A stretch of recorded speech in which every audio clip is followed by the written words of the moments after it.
สบายดีทุกคนยินดีต้อนรับเข้าสู่ช่อง From Zero Channel ข้อยจะมาเว้าในหัวข้อที่หลายคนสนใจและก็ถามกันเข้ามาหลายที่สุดวิธีสร้างรายได้จาก Facebook หลายคนคิดว่า Facebook เป็นเพียงแต่แอปสำหรับเล่นแต่ที่จริงมันเป็นเวทีธุรกิจขนาดใหญ่ที่สามารถสร้างรายได้ให้กับเจ้าถ้าเจ้าเป็นคนหนึ่งที่อยากหารายได้เสริมอยากเริ่มต้นเฮ็ดธุรกิจออนไลน์หรืออยากเป็นนักสร้างเนื้อหามืออาชีพวิดีโอนี้เหมาะสำหรับเจ้ามื้อนี้เราจะมาเจาะลึกทุกวิธีการตั้งแต่เริ่มต้นจนถึงขั้นมืออาชีพพร้อมทั้งบอกข้อระวังเพื่อบ่ให้ผิดกฎของ Facebook เปลี่ยนความมักให้กลายเป็นเงินก่อนที่ข้อยจะเว้าถึงวิธีการสร้างรายได้สิ่งทำอิฐที่เจ้าต้องเฮ็ดคือการสร้างพื้นฐานที่เข้มแข็งคือกับการสร้างบ้าน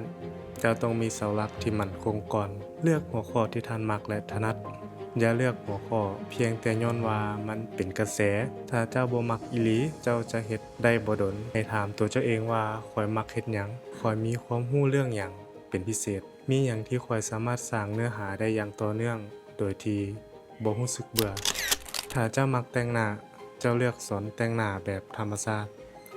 การเลือกหัวข้อที่แคบลงจะช่วยให้เจ้าสามารถสร้างชุมชนของผู้ติดตามที่สนใจในเรื่องเดียวกันได้ง่ายขึ้นสร้างเนื้อหาวิดีโอที่มีคุณภาพสูงในยุคนี้ Facebook ให้ความสำคัญกับวิดีโอหลายกว่าข้อความหรือรูปภาพธรรมดาเจ้าบ่จำเป็นต้องใช้กล้องราคาแพงเพียงแต่ใช้โทรศัพท์ของเจ้าก็เพียงพอที่จะสร้างผลงานออกมาวิดีโอสั้นหรือว่าเรียวใช้สำหรับการดึงดูดผู้ติดตามใหม่เฮ็ดให้สั้นกระทัดรัดน่าสนใจและน่าติดตามวิดีโอยาวใช้สำหรับการสร้างรายได้วิดีโอควรมีคุณภาพดีทั้งภาพและเสียงการตัดต่อต้องเรียบง่ายและมีเรื่องราววิธีสร้างรายได้จากเนื้อหาโดยตรงหากเพจของเจ้าพร้อมหรือว่าเปิดสร้างรายได้ได้แล้วเฮามาเบิ่งวิธีการสร้างรายได้ที่ Facebook จะมอบให้โดยตรงการสร้างรายได้จากโฆษณานี่แม่นวิธีที่นิยมที่สุดและเป็นการสร้างรายได้หลักของนักสร้างเนื้อหาการสร้างรายได้จากโฆษณา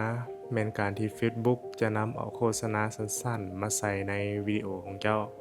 เมื่อมีคนเข้ามาเบิ่งวิดีโอของเจ้าก็จะได้รับส่วนแบ่งรายได้จากโฆษณานั้นเงื่อนไขในการเปิดใช้งานก็คือเจ้าต้องตั้งโปรไฟล์ Facebook ของเจ้าให้เป็นแดชบอร์ดมืออาชีพก่อนผู้ติดตามของเจ้าต้องมีอย่างน้อย 5,000 คนวิดีโอของเจ้าต้องมียอดเบิ่งรวมอย่างน้อย 60,000 นาทีภายในเวลา 60 วันที่ผ่านมาต้องมีวิดีโอที่มีความยาวอย่างน้อย 1 นาทีและต้องมี5วิดีโอขึ้นไปวิดีโอที่ดีที่สุดสำหรับการสร้างรายได้จากโฆษณาควรมีความยาวอย่างน้อย 3 นาทีขึ้นไปและเนื้อหาที่ผู้คนอยากเบิ่งจนจบดาวแม่นของขวัญดิจิทัลเนาะที่ผู้คนสามารถส่งให้เจ้าได้ในระหว่างที่เจ้าไลฟ์สตรีมหรือว่าในวิดีโอดาวแต่ละดวงสามารถแลกเป็นเงินได้เงื่อนไขในการเปิดใช้งานผู้ติดตามต้องมีอย่างน้อย500คนในเวลา30วันที่ผ่านมาผู้ชมสามารถซื้อดาวจาก Facebook แล้วส่งให้ในเวลาที่เขาประทับใจในเนื้อหา Facebook จะจ่ายเงินในอัตรา 0.01 เหรียญต่อ1ดาวถ้าเจ้าได้รับ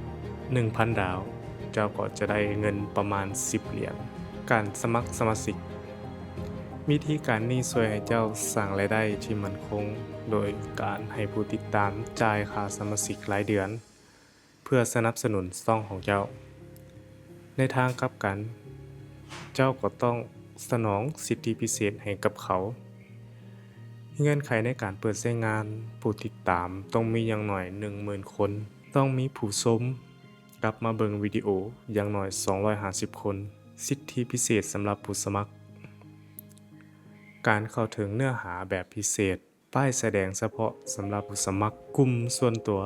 สำหรับการแลกเปลี่ยนพัวพันกับเจ้าของเพจโดยตรงนอกจากการสร้างรายได้โดยตรงจาก Facebook แล้วเฮายังสามารถนำใส่เพจเพื่อสร้างรายได้ทางอ้อมได้อีกการขายสินค้าและการบริการนี่แม่นวิธีที่นิยมท ที่สุดสำหรับธุรกิจใส่เพจของเจ้าเพื่อโพสต์ขายสินค้าขายเครื่องนุ่งขายเครื่องสำอางอาหารและอื่นๆไลฟ์สตรีมถ่ายทอดสดเพื่อขายสินค้าแบบสดวิธีนี้มีประสิทธิภาพสูงสร้างร้านค้าช็อปใส่เครื่องมือ Facebook Shop เพื่อจัดการระเบียบสินค้าของเจ้าข้อห้ามที่ต้องระวังเพื่อบ่ให้ผิดกฎ Facebook การสร้างรายได้จะบ่ยืนยงถ้าละเมิดกฎการถูกปิดเพจหรือระงับบัญชีสามารถเกิดขึ้นได้ข้อห้ามใน Facebook ห้ามโพสต์เนื้อหาที่ละเมิดสิทธิทางปัญญาบ่ควรเอาวิดีโอเพลงหรือรูปภาพของคนอื่นมาใช้โดยบ่ได้รับอนุญาตห้ามโพสต์เนื้อหาที่บ่มีความเหมาะสมเช่นเนื้อหาที่รุนแรงภาพลามกอนาจารการกล่าวหาที่บ่มีมูลความจริงหรือเนื้อหาที่ก่อให้เกิดความเกลียดชังห้ามใช้พฤติกรรมที่สร้างความเสียหายเช่นการซื้อยอดไลค์การซื้อยอดผู้ติดตามหรือการโพสต์สแปมหลายเกินไปเส้นทางสู่การสร้างรายได้ที่ยืนยงการสร้างรายได้จาก Facebook บ่ได้เกิดขึ้นภายในมื้อเดียวจะต้องใช้ความอดทนความตั้งใจและการสร้างเนื้อหาที่มีคุณค่าคุณภาพอย่างสม่ำเสมอสรุปแล้วเส้นทางสู่การสร้างรายได้ใน Facebook เริ่มต้นจาก 1. เลือกหัวข้อที่เจ้ามัก 2. สร้างเพจที่เป็นมืออาชีพ 3. สร้างเนื้อหาวิดีโอที่มีคุณภาพ 4. รักษาความสม่ำเสมอและคุณภาพของเนื้อหาในการโพสต์ 5. มีปฏิสัมพันธ์กับคนเบิง 6. เรียนรู้และปรับปรุงอย่างต่อเนื่องสิ่งสำคัญที่สุดคือการสร้างคุณค่าให้กับผู้ชมเมื่อผู้ชมได้รับประโยชน์จากเนื้อหาของเจ้ารายได้ก็จะตามมาเอง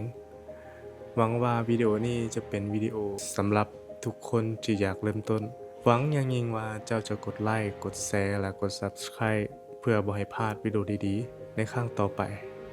แล้วพบกันใหม่ในมื้อหน้า